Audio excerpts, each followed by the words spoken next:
We met at Edward Ham Middle School. I was in 6th grade and he was in 7th. We were trying out for cheerleading and football. Yeah, and she had a thing for me, so I just made sure I capitalized on it. No, we just became very close friends. Yeah. And we actually, even through high school, we remained very, very close. But we did not make it official until November 15th, 2010. Yep.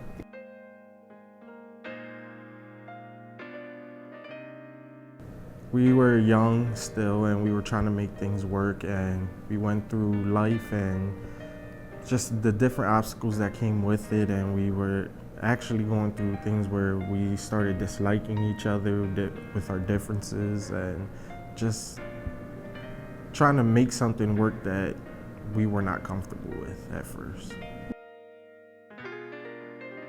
Well, our faith had a lot to do with it. We did very much focus.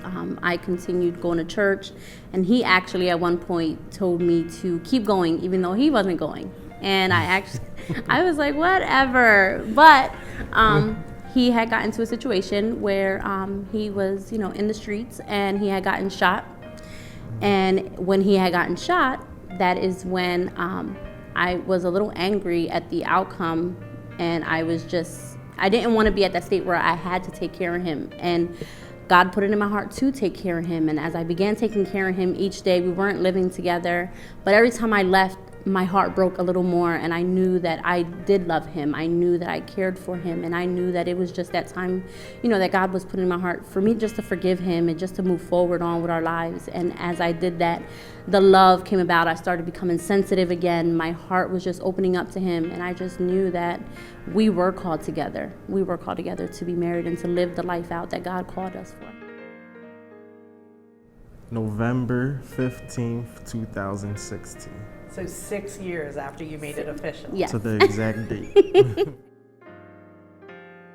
My fondest memories are, we would just get up and go. Some of our things, just getting up and running out to amusement parks. And I think one of the best memories that I had is just that time where he did get shot. And I remember, staying up all night and helping him with his leg. We didn't know if he was going to walk again. The doctors had said he wouldn't walk again, or if he did, it would be with crutches or with a walker.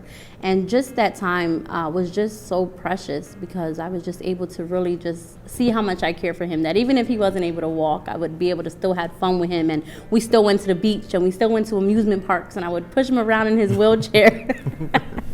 But to me, it was special because it really showed how much I loved him. One of my times would have to be back in November in 2010. I got one of those little microwavable Baskin-Robbins ice creams, and I heated it up, and I ran to her and told her that I ran to Baskin-Robbins to get it for her, and it was still warm.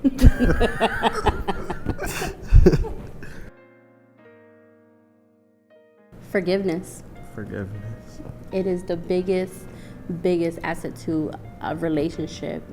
We are not perfect as humans, but if you truly love somebody, and if you can look past whatever they have done and understand that you yourself are not perfect, it's so much easier to move forward and understand that tomorrow's a new day and the future is yet to come. But you or your mate, your spouse, they are not who they were yesterday, and there's always room for improvement. Let go and love. Wow, so much. Yeah. The youth ministry, I'm so excited with where God placed us, and we're so excited to, connect with our community. We both grew up in the city, and we both grew up running around the streets as young teenagers, and we both didn't make the best decisions growing up. But wow, it's going to be so beautiful with what God does and how he uses us to reach back into the community and be able to touch the teenagers, and we can be great leaders and just be who we needed when we were that age. Yes.